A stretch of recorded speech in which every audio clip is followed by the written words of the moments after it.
आज आपण बघत आहात की श्रमजीवी संघटनेचे तालुका अध्यक्ष आपल्या समोर आहेत। आपण त्यांच्याशी बातचीत करूया की या ज्या मोठी रॅली काढली हे कसा बदल होती आणि या आपल्या कोणकोणत्या मागण्या होत्या।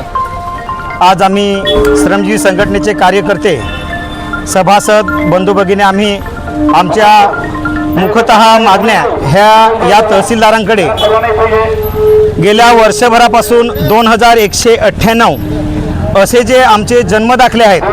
आज कुठलंही काम असेल किंवा आधार कार्ड जर काढायचं असेल तर आधार कार्ड काढण्यासाठी जन्मदाखला हा खूप महत्त्वाचा आहे आणि आज गेल्या वर्षभरापासून या तहसीलदाराने एकही जन्मदाखला आपल्या जनतेला दिलेला नाही आणि त्याच्यामुळे जे जवळजवळ 2300च्या वरती जे आधार कार्ड इथे मिळाले नाहीत त्याला कारणीभूत म्हणजे हे तहसीलदार आहेत आणि म्हणून आज आमच्या मुख्यतः मागण्या असे आहेत की 2198 हे जन्मदाखल्याचे फॉर्म आहेत। आम्ही तहसीलदारांना हे दिलेले आहेत। तसंच 141 आधार कार्ड ज्यांच्याकडे नाहीत हे निव्वळ फक्त श्रमजीवी संघटनेच्या माध्यमातून आम्ही दिलेले आहेत। जसं मी मगाशी बोललो की 2300च्या वर आधार कार्ड नाहीत ही त्यांची सरकारी आकड्याची माहिती आहे।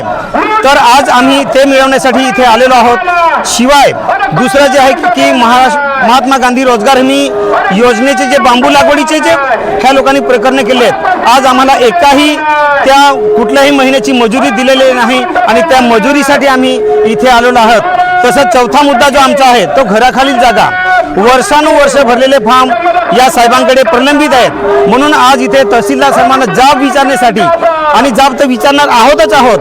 शिवाय आम्ही पूर्णपणे जोपर्यंत आम्हाला सर्वच्या सर्व जन्मदाखले जोपर्यंत मिळत नाही तोपर्यंत आम्ही इथे ठिय्या आंदोलन करणार आहोत। जिंदाबाद। आणि याच्यापुढे आजचे जो तहसीलदार आहेत हा साहेबांनी आजचे जे मागणे तुमच्या मान्य केले नाही तर मग तुमची पुढची भूमिका काय राहील।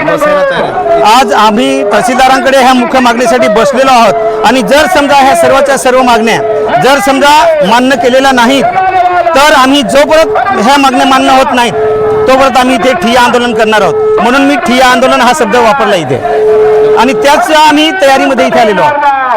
सचिव आहेत श्रमजीवी संघटनेचे, त्यांनाही विचारूया की नेमकं आजच्या या कार्यक्रमाचे आपण यशस्वीरित्या ठरत आहेत याच्यावर आपण काय बोलणार। गेल्या 3 महिन्यापासून या डहाणू तालुक्यामध्ये जवळपास 2198 जन्मदाखले मिळावेत याकरता पूर्ण डहाणू तालुक्यातल्या सभासदांनी लाभार्थ्यांनी अर्ज दाखल या ठिकाणी तहसीलदारांकडे केलेले आहेत। विशेष करून 2023मध्ये जो GR आला जन्मदाखल्याच्या संदर्भात आणि जिल्हाधिकारी यांनी प्राधिकृत केलेला अधिकारी म्हणजेच तहसीलदार यांनी 15 दिवसाच्या आत अर्ज दाखल केल्यानंतर त्या लाभार्थीची स्थल पाहणी करून आणि 15 दिवसाच्या आतमध्ये त्याला जन्मदाखला हा देण्याकरता आदेश दिला पाहिजे। परंतु या ठिकाणी 3 महिने होऊन तहसीलदार हा जाणीवपूर्वक दुर्लक्ष करतो आणि या ठिकाणी डहाणू तालुक्यामध्ये आपल्याला माहीत आहे की वाढवण बंदरसारखा मोठा प्रोजेक्ट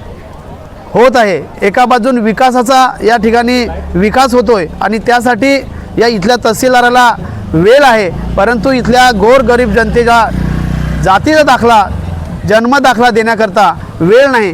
कारण जन्मदाखला मिळाला तरच त्याला आधार कार्ड मिळू शकतो।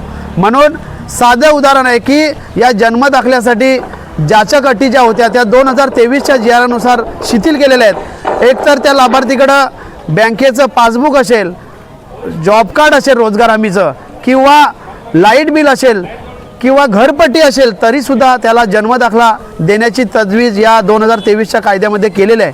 म्हणून आम्ही इथल्या तहसीलदाराला त्याचा जाब विचारायला आलो आहे आणि या ठिकाणी 2198 हे जन्मदाखले घेतल्याशिवाय आम्ही उठणार नाही। भले इथे 2 दिवस गेले 3 दिवस गेले तरी चालते।